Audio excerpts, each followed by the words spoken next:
Doctor साहब आजकल हम एक देखते हैं कि पूरी बॉडी में इचिंग होती है, उसका रीजन क्या है कि पूरी बॉडी में इचिंग होने लग जाती है, छोटे छोटे दाने हो जाते हैं, उसका क्या रीजन है? देखो, विंटर्स आ गई हैं। विंटर्स में सबसे इम्पॉर्टेंट जो चीज़ होती है वो होती है जीरोसिस। जीरोसिस मतलब स्किन ड्राइनेस। ड्राइनेस, जब जब स्किन ड्राई होती है, चाहे वो बच्चे हों, बूढ़े हों, एडल्ट हों, स्किन सबकी ड्राई होती है। बट सबसे ज़्यादा हमने जो ड्राइनेस देखी है वो देखी है बूढ़े लोगों में। काफ़ी ड्राइनेस उनमें रहती है क्योंकि उनमें जो ऑयल प्रोड्यूसिंग ग्लैंड्स होते हैं वो थोड़े थोड़े मतलब कम होने शुरू हो जाते हैं। तो इम्पॉर्टेंट थिंग इज़ कि स्किन को मॉइस्चराइज रखना सर्दियों में बहुत ज़रूरी है। 2 बार मॉइस्चराइज करें एटलीस्ट, सुबह नहाने के बाद और रात को सोने से पहले। अगर आप इतना भी करते हैं, आधी प्रॉब्लम्स आपकी इसी से सॉल्व हो जाती है विंटर्स में। विंटर्स में? यस। एंड हमने बहुत बार देखा है कि पेशेंट्स को ड्राइनेस की वजह से हमारे पास जैसे आते हैं, बहुत इचिंग हो रही है, कभी कभी बिना एंटी एलर्जी दिए, बिना कोई टैबलेट दिए, जस्ट मॉइस्चराइज़र लगाने से ही उनकी इचिंग कंट्रोल हो जाती है।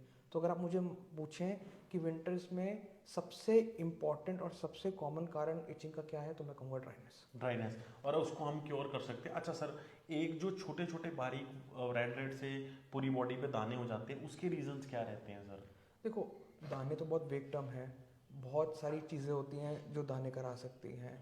दाने हो सकते हैं कभी कभी, जो आपके पिंपल्स वाले दाने हैं वो आपके छाती और पीठ पे भी आ जाते हैं। कभी कभी कुछ बार हम खुजा खुजा के दाने बना देते हैं, स्पेशली स्केबीज जैसी बीमारी में, जहाँ पे माइट इन्फेस्टेशन होती है, उसमें भी हम खुजा खुजा के दाने बनाते हैं। तो वो तो इम्पॉर्टेंट है। पहले आपको अपने दाने जाके दिखाने पड़ेंगे कि दानों का कारण क्या है होने का, कि वो किस तरह के दाने हैं, किस बॉडी पार्ट पे हैं, कितने टाइम पे हैं, क्या वो खुजली ज़्यादा सुबह है, रात को है, और अगर खुजली नहीं है तो क्यों है ऐसे।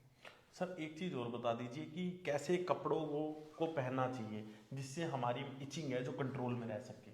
देखो, इसमें जो, अगर हम सर्दियों की बात लेके चलें तो हम लोग ये कहेंगे कि जिसकी पहली जो चीज़ है, जिसकी बहुत सेंसिटिव स्किन है, तो उनको हम ये कहते हैं कि कॉटन के कपड़े पहने, और वूलन के कपड़े उनके ऊपर पहन सकते हैं। कॉटन के कपड़े डायरेक्टली मत पहने क्योंकि वो इचिंग का कारण कभी कभी बन जाते हैं।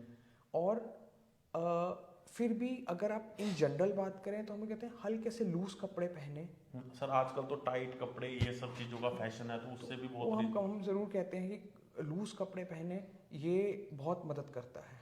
दोस्तों लूज कपड़े पहने, कॉटन के कपड़े के पहनने के बाद वुलन के कपड़े पहने। बहुत सारी इंपॉर्टेंट चीज़ डॉक्टर पंकज कोहली ने बताई कि मॉइस्चराइजर समय समय पे जरूर लगाएं, एक बार सुबह और एक बार शाम।